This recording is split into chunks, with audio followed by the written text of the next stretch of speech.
Hi, everybody. This is Tanya from Tango Business Coaching. And today I am on the third video in a series where I've been talking about strategic planning and the performance management process. In today's video, we are going to talk a little bit more about how to prioritize the process more generally and also goals a bit more specifically.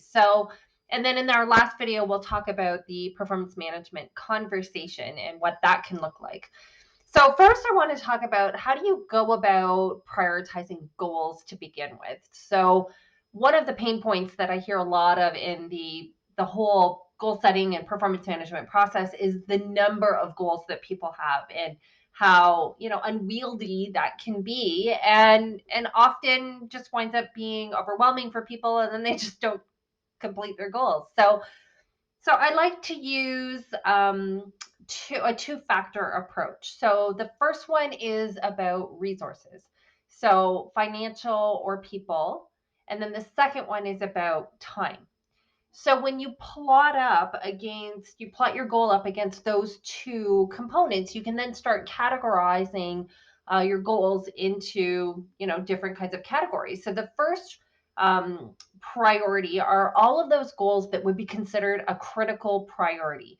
So those are ones where something is needed to be done immediately. So either it's something that's a risk mitigation factor, or maybe it's something that's going to help implement a certain level of revenue that makes sense for your business.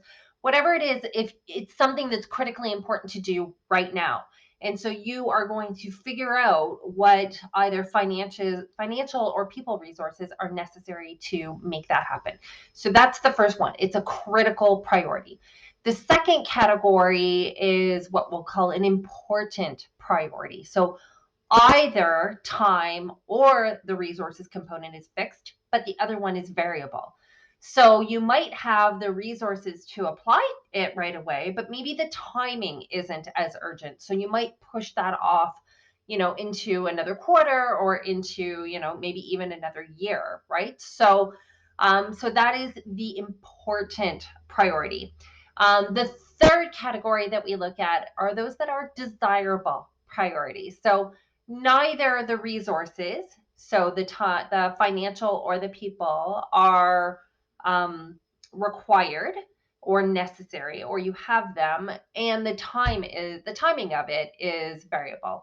So if you do have something where all of those components are variable, then that is something that can be pushed off to a later date, right? So that's prioritizing goals specifically. And when I write this up, I'm actually going to put a little chart in so you can sort of visualize what I'm talking about. When you think about it in terms of like quadrants, it's a bit easier to see visually, I think. So the other thing I want to talk about is the process. So the first thing that I think you need to be doing as a leader is shifting your mindset on this process.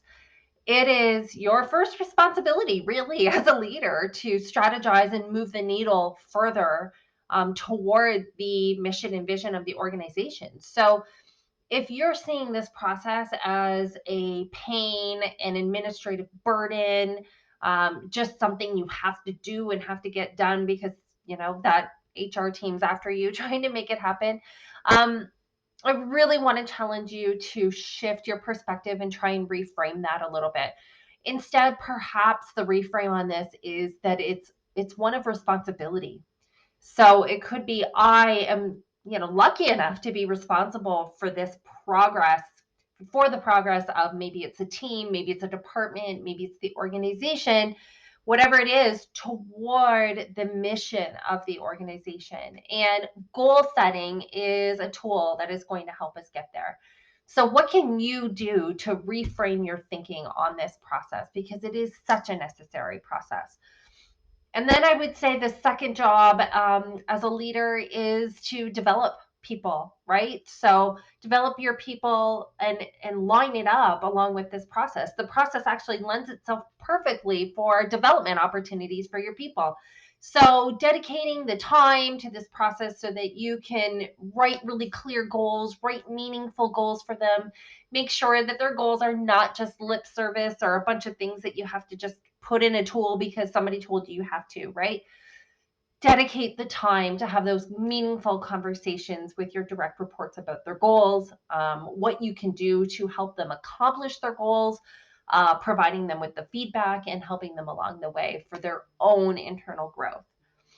And then the other thing I would say about all of this is just taking the ownership of it. As a leader, if you're not clear on what the process is, you're not clear on the timing of it, you're not clear on the requirements, go figure it out, right? So go ask the questions and learn how strategic planning happens inside your organization and ensure that you are clear on your role in making that happen. Get aligned with it, be proactive with this process. If there's something that you're not clear about, you have a requirement to actually ask for yourself, but also for your team, right? And then once you are clear about all of it, then you can have a really great conversation with your own team and your own direct reports about what the process is and what it means for the organization and how your team is moving that needle toward the mission and vision. Being transparent is a really powerful skill in leadership. So one of the most important parts of being a leader. So I hope all of that makes sense. Like I said, I'm going to put that little chart in to help describe that priority of goal setting. If you have any questions along the way, always happy to engage in a conversation. Just reach out through comment or direct message and we'll have a chat. So have a great day, everybody, and I will see you here next time.